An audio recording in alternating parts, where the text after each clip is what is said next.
Today, Santa Barbara has a distinct architectural style and is acclaimed for its Spanish colonial revival architecture.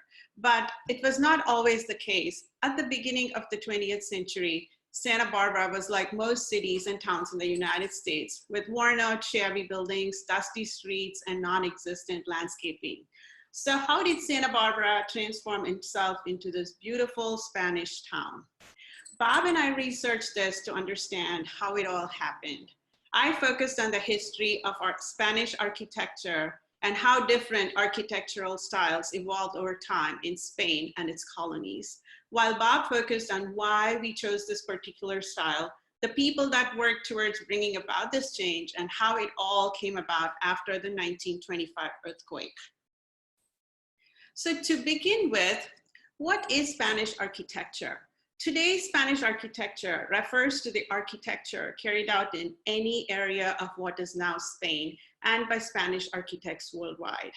It also includes buildings within the current geographical limits of Spain before this name was given to those regions, such as Iberia, Hispania, Al-Andalus, or the Christian kingdoms to the north. Spanish architecture has also evolved, drawing inspiration from several different sources due to its historical and geographical diversity. The first influence came with the Romans. They built some outstanding monuments in Hispania. Here are some examples, like the Roman aqueduct in Segovia. The Tower of Hercules in Galicia is one of the oldest structures that was built by Romans that's still in use today, and also the ancient ruins in Merida. The next significant period was the Moorish conquest in 711 CE. And this led to a radical change in the southern part of Spain. Great advances were made in architecture over the next 8 centuries. A sophisticated and intricate design style evolved during the Moorish period. Cordoba was established as the cultural capital of its time. An outstanding example of Moorish architecture and decorative style is the Cathedral of Cordoba. Here we see the interior of the dome and the mezquita, and a detail of a horseshoe arch, and the prayer hall with the Moorish columns with a double horseshoe arch that allows for greater ceiling height.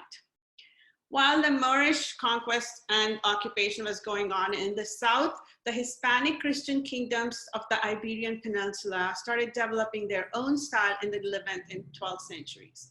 Even though the stylistic features were similar to the European Romanesque, certain characteristics were unique to each region of the peninsula. There is no Romanesque art in the southern half of the peninsula because it remained under Muslim rule. A good example of this period is the first Romanesque-style Benedictine monastery of Sant Pere Roads in Catalonia. It shows the nave, the interior, and also the outside. Next came the Spanish Gothic. The Gothic style in Spain evolved from Central European influences in the 12th century, when late Romanesque style was alternated with expressions of pure Gothic architecture. Some of the best Gothic cathedrals in Spain that are closely related to the German and the French Gothic styles were built at this time. The Cuenca Cathedral in Castilla-Manca is one of the earliest examples of Spanish Gothic architecture, and was built at a time when the late Romanesque style was predominant in the Iberian Peninsula. Here we see the interior, the lateral view, and the beautiful facade of the cathedral, and also the interior sexpartite brick vaulting. After the Gothic came the Mudéjar, which started around the 12th and continued all the way to the 17th century. The Mudéjar style had a major influence in Spanish architecture and refers to the application of Moorish decorations and construction methods to existing Christian architecture, producing Mudéjar Romanesque, Mudéjar Gothic, and Mudéjar Renaissance. Mudéjar style did not involve the creation of new structures. Aragon is known for some of the best examples of this style. Here we see the dome of the cathedral in Teruel, and also the exterior of the church of Santa Maria Magdalena and the tower of the church of Beautification, which are both in Zaragoza. After the Mudéjar, or in parallel, we had the Spanish Renaissance, and this refers to a movement emerging from the Italian Renaissance that spread to Spain during the 15th and the 16th century. Here we have a Renaissance facade of the Colegio Mayor de San Alfonso at the University of Alcalá near Madrid, and also the main facade of the convent of Saint Marcus in Leon. Today, this building is a luxury hotel, and it still has the consecrated church and the museum, and is considered to be one of the most important monuments of the Renaissance in Spain. And while the Renaissance was happening, we also have the Spanish Baroque, which was a very distinct style with its exuberant, rigorous decorations. And a good example of this style is the facade of the University of Valladolid. This was built in the early 18th century. And we also have the Portada principle at the Museum of History in Madrid. The neoclassical and other styles also developed from international influences later on in Spain. While the different architectural styles were evolving in Spain, there was also great advances being made in navigation. In the late 15th century, Spanish explorers started embarking on the discovery of the New World, ushering in a new period in Spanish history, the Spanish colonization of the Americas. The laws of the Indies, these are the laws issued by the Spanish crowns for their American and Southeast Asian colonies. And throughout their 400-year presence, the Spanish monarchy issued a series of laws to regulate the life in the colonies. King Philip II developed the first version of the laws of the Indies to guide and regularize the establishment of the presidios, the missions, and the pueblos. Signed in 1573, it is considered to be the first wide-ranging guidelines towards design and development of communities and helping colonists in locating, building, and populating settlements. The La Trazda, or the layout, this was used for establishing the Spanish-American cities during the colonial era.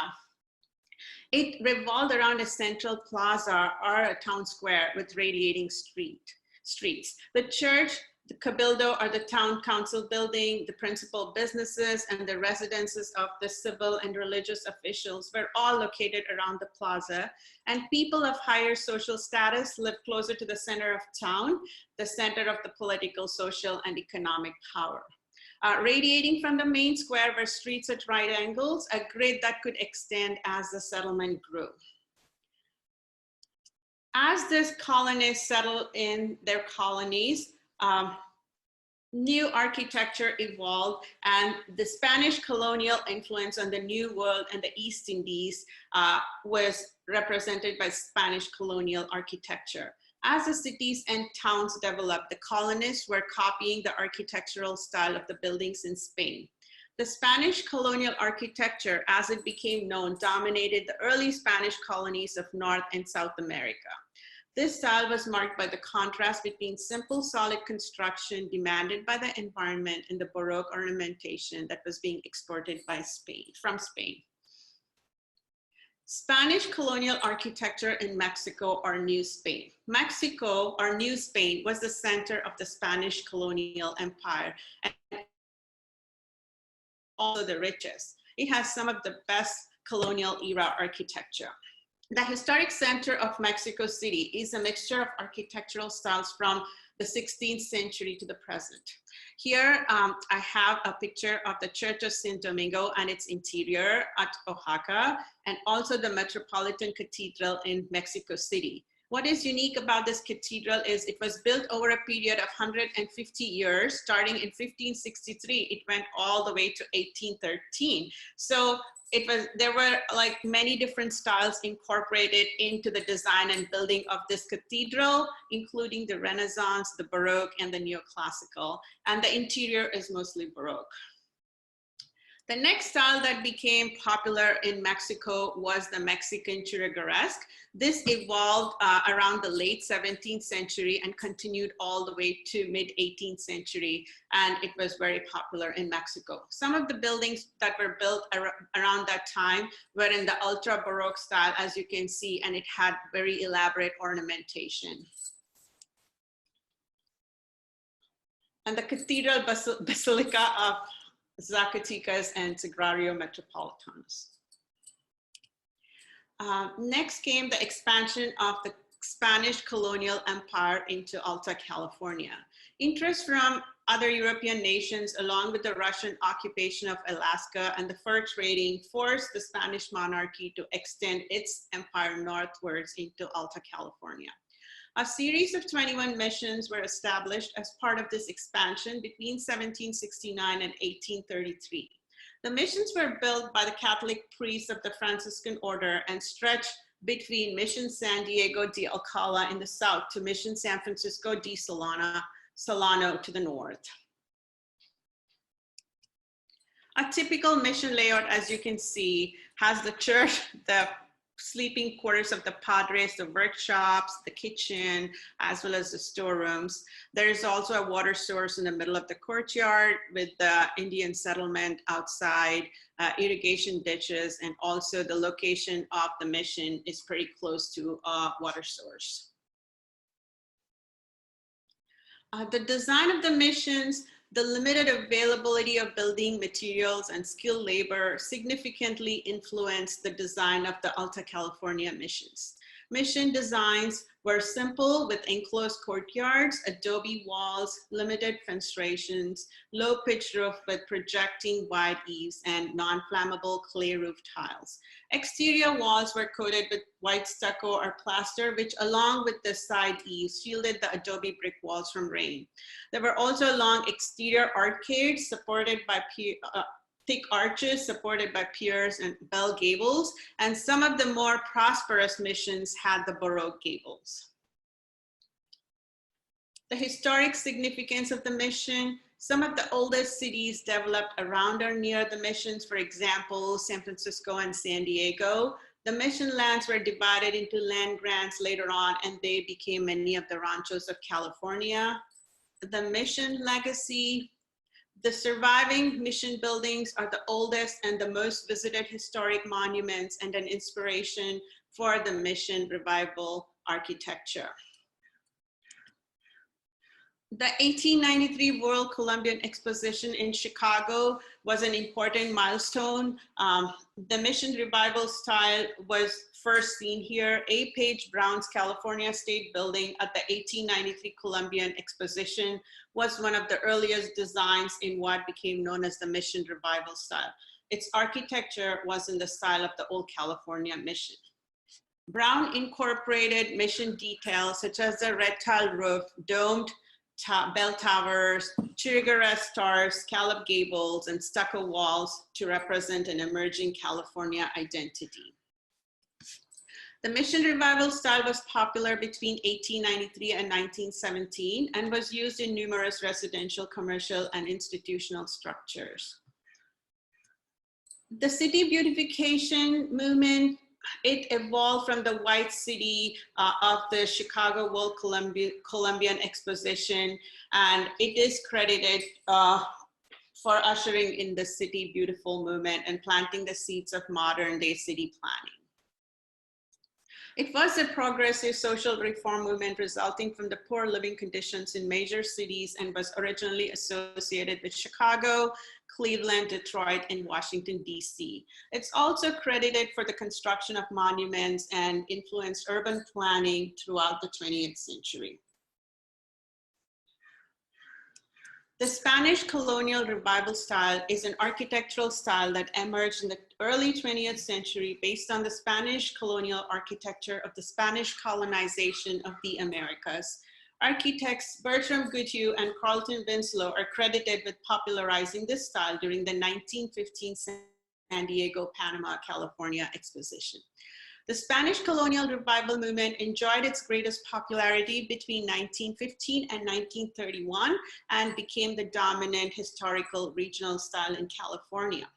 It also shares some similarities with the early and Mission Revival style and incorporates details from several period architectures such as Spanish Baroque, Mission Revival, Spanish Colonial, and Mexican Churrigueresque. Key elements of this style include the use of stucco or smooth plaster walls and chimney finishes, low-pitched clay tile roofs, terracotta or cast iron ornaments, small porches, balconies, Roman or semicircular arcades, and fenestrations, canvas awnings, and decorative trim. Some notable examples of this style include the design of Rancho Santa Fe by architect Lillian Jeanette Rice, and other notable examples also include the city halls of Sonoma, Pasadena, and Beverly Hills. Our own city of Santa Barbara used this style to give our city a unified Spanish character after the widespread destruction of the 1925 earthquake. Here we see our county courthouse designed by William Moser III, which is a prime example of this style. Our courthouse, along with many other buildings, were inspired by the Spanish Colonial Revival architecture. And here are my sources and credits. And now to talk about how and why we were influenced by this style is Bob. Well, let me start by toasting you. Salud. Thank you very much for joining us this afternoon / evening. We've heard from Aparna how architecture evolved over time and how several forms of Spanish architecture came about in both Spain and the New World. So my role in this was why we chose this particular style and how it got implemented. It seemed simple at first. We were claimed by Spain. We were under Spanish rule for half a century, under Mexican rule in New Spain for another quarter century. So it's only natural that we'd go back to our roots and pick an architecture style to represent us. And as far as how we did it, we had an earthquake. We had to rebuild. But it turns out it wasn't quite as straightforward as that. Sure, we were under Spanish rule, but Alta California was an isolated outpost. It was difficult to get here by either land or by sea. We rarely saw a representative of Spain. Our building materials were minimal. Our architectural style with mud huts with dirt floors. Even our castles, the Presidio and the first few versions of the Mission, were adobe. We did whitewash the walls and put red tile roofs on them so that from the ocean, sailors wrote in the 1830s that Santa Barbara looked like a pretty town. One sailor wrote that it looked as if we had put all of our buildings into a blunderbuss, shot it into the air, and let the buildings remain wherever they landed. So clearly we weren't yet into city planning. But they also wrote that as they approached the town, it was, the buildings were crude, town was dirty. This was clearly not the architectural style we wanted for our Renaissance. And as far as the earthquake, yes, we had to rebuild. But other similarities, earthquake, hurricane, and they hadn't fared so well. Santa Barbara, after the earthquake, was a prettier city and the buildings were stronger. So again, I went back to why and how. I've found that events like this don't just happen. It's typically a series of steps that lead up to it. So I tried to see if I could locate those steps, identify them, see if there was some sort of pattern, see where they might have all started. Actually, the starting point, there are several logical starting points, including the La Traza that Aparna mentioned, the city planning.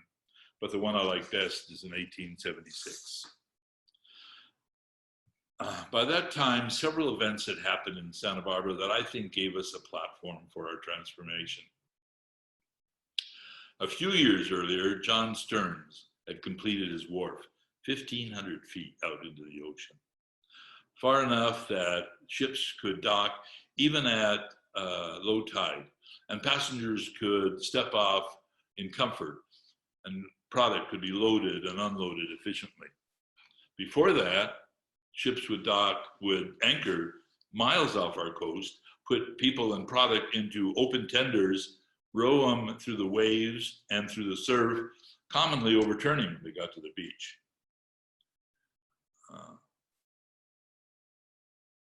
One of the first visitors, sorry, lost my train of thought. One of the first visitors, seeing those people will tumble over.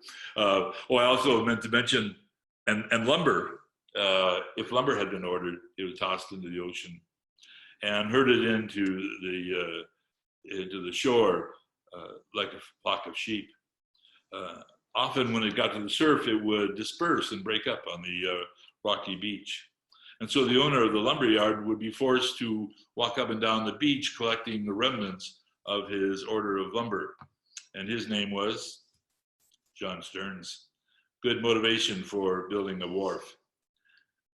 One of our first visitors to the wharf was the popular journalist Charles Nordhoff.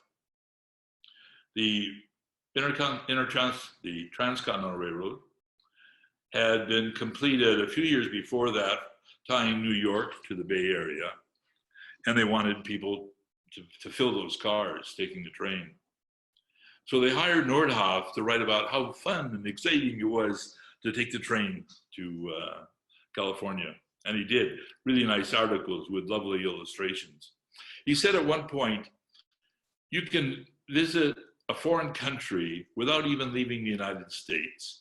You can board the train in the east and go to California and see the mountains and the valleys of Yosemite, the magnificent beaches and bluffs of the California coast. He stepped off the boat onto Stearns Wharf, and he took in our Mediterranean climate, and he said, "This is the American Riviera." And he wrote encouraging people to come here for their health and recreation. He also said to our city leaders that we needed a decent hotel, one up from the beach, so that people coming for their health wouldn't be forced to breathe the cool, damp air of the ocean. And thanks to Colonel Hollister, we built the Arlington Hotel, one of the 3 prettiest hotels in California, compared favorably with the Del Coronado. It was completed in 1876, and people arrived, often staying for 2 to 3 months at a time. That same year, on the other side of the country, in Philadelphia, they were celebrating the 100th anniversary of the signing of the Declaration of Independence with a grand centennial exposition.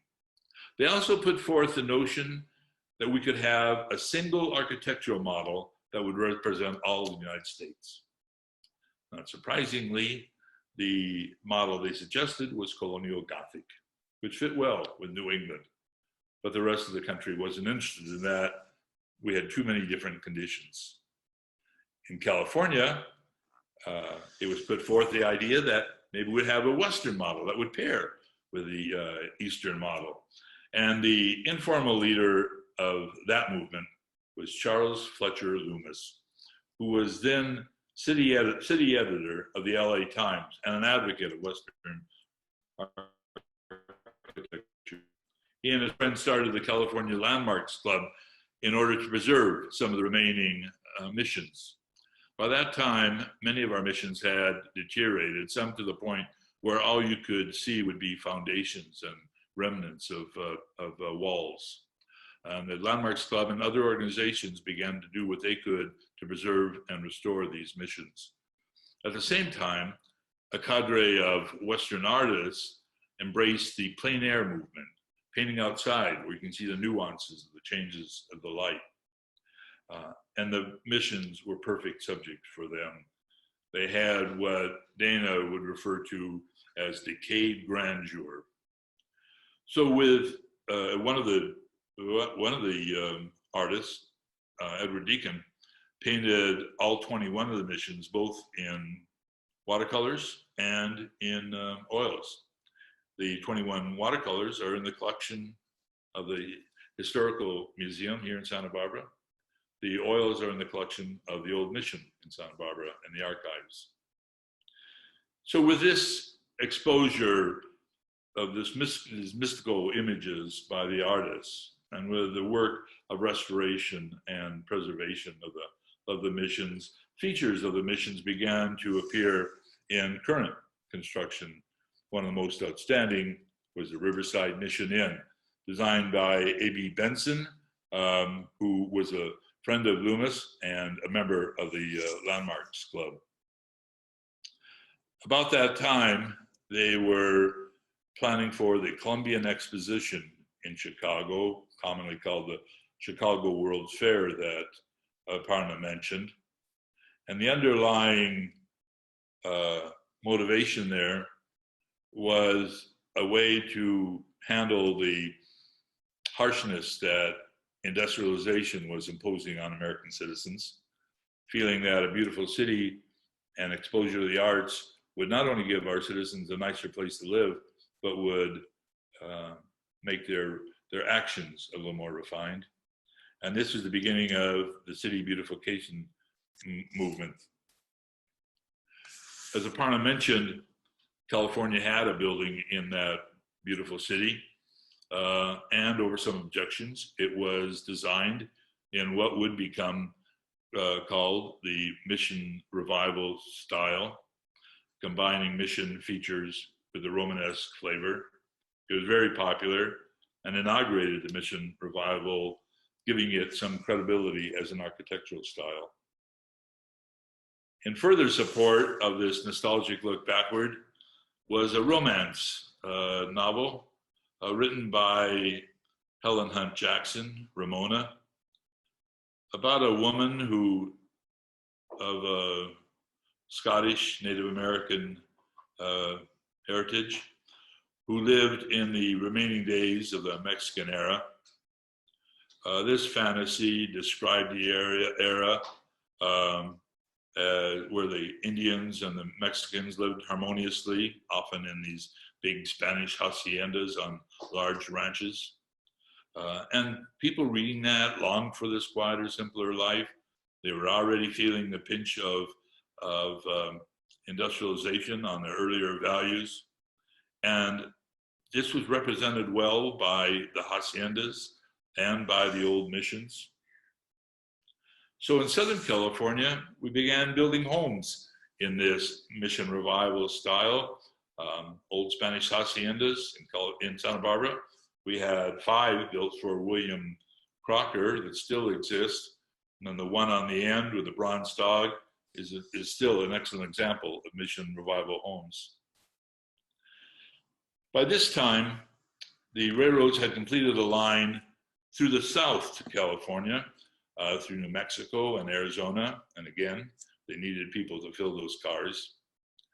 So they drew on the popularity of the Mission Revival building at the World's Fair and the nostalgia for this older, fantasized time of California, and built their train stations in this Mission Revival style, often with nearby hotels in the same style. So when you took the train, you were taking a trip through time. Santa Barbara's Amtrak station is a good example of that.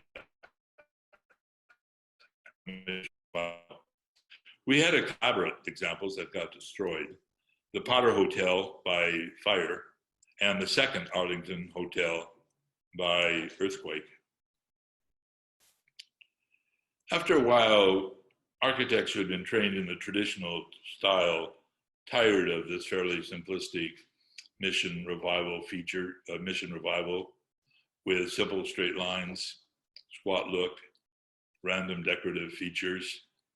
And they began to promote and design in a style that had actual roots back in Spain on the Mediterranean, in Andalusia, the Spanish Colonial Revival.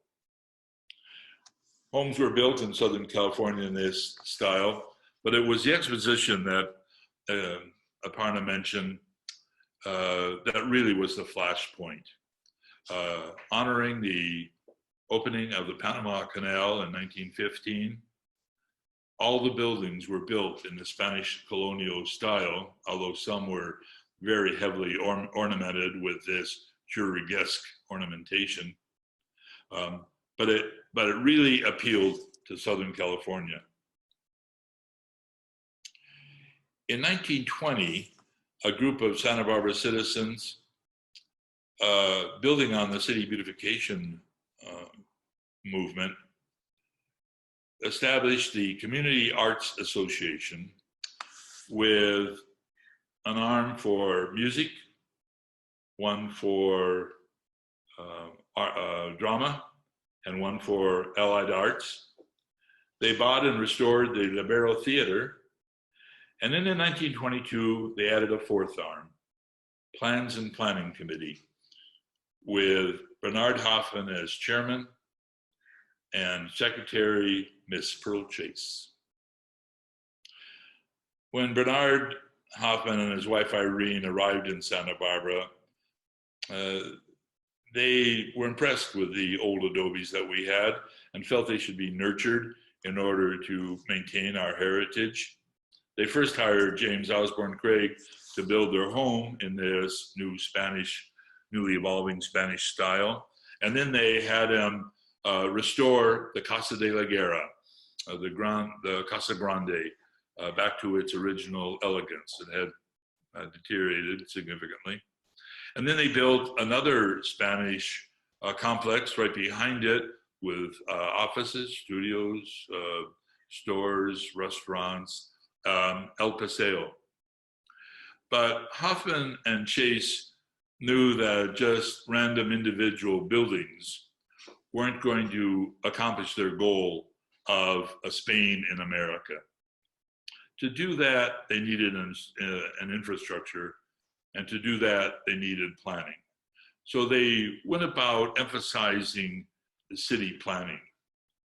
But in the meantime, all this residential construction attracted architects. James Osborne Craig, George Washington Smith, Luta Maria Riggs, Joseph Plunkett, and from the Southland, Reginald Johnson, Carlton Winslow, Myron Hunt, and others. And these architects, particularly Craig, Smith, Riggs, and Plunkett, took this Spanish colonial revival style and adjusted it, made it a little abstract, a little more simple, and simultaneously a little more complex, which really appealed to our population, which became the Santa Barbara style architecture. We had with this pool of architects a resource, and they started the design center where they would volunteer their time to help you build in this Spanish style. And after the 1925 earthquake, if you lived in Santa Barbara long, you know it takes a year and a half, two, to get a building permit. After the 1925 earthquake, we issued 2,000 building permits in 9 months because of this resource this architectural resource. And in 1929, Santa Barbara was the epitome of a Spanish town rising from the rubble. And it appeared in all the architectural journals and all the home and garden magazines. And so why did we pick this? What steps led to it? Well, I think the harshness of industrialization made us nostalgic for simpler times. And that was not only fed, it was expanded with the fantasy of Ramona, and then with the examples that Loomis and his cohorts did in restoration and the images from the arts. That developed an interest in mission revival. And so we saw the popularity of that style at the World's Fair, and then the ubiquitousness in train stations, buildings, and homes, showing that we could have an architecture style that tied us to our own past, a somewhat imagined past, but our own past.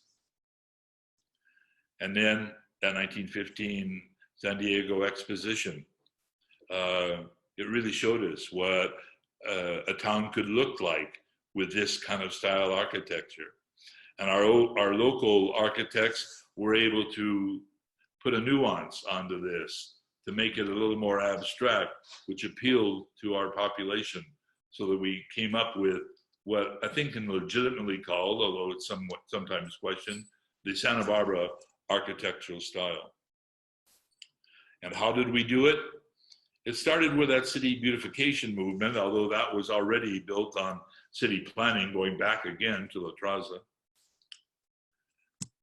It relied on the wealthy who came here because of our appealing weather environment, wanting to build residences, therefore drawing a pool of architects. And of course, Hoffman and Chase, they couldn't have done it alone. There were a lot of people who involved, but they were the focal point. It probably couldn't have been done without them. Their emphasis on planning and infrastructure, so we had something that we could build around, not just individual pieces. So the wealthy building the residences and the architects interested in that style gave us the model. Hoffman and Chase gave us the infrastructure. And for the perfect storm, the earthquake, it gave us the need. So that we evolved after all this, our Santa Barbara's architectural renaissance.